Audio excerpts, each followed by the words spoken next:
So hello guys, welcome back to the new video of Tech Yoker. In this video, I will guide you with how you can add music in Davinci Resolve 20. So first of all, open Davinci Resolve on your PC.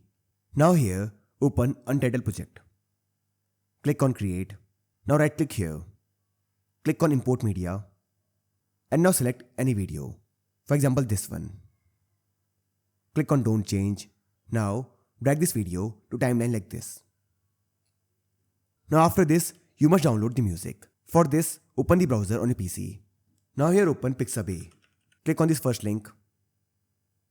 Now here, click on Music.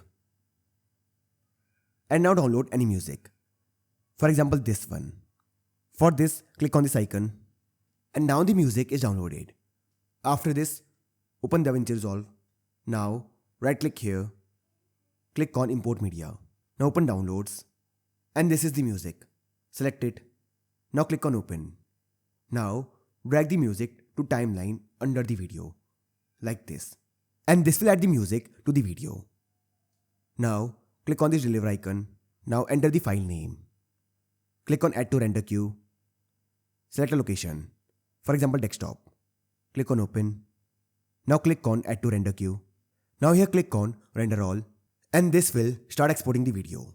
So this way I can add music in DaVinci Resolve. So I hope you find this video useful. And if you do, then don't forget to like this video and subscribe our channel.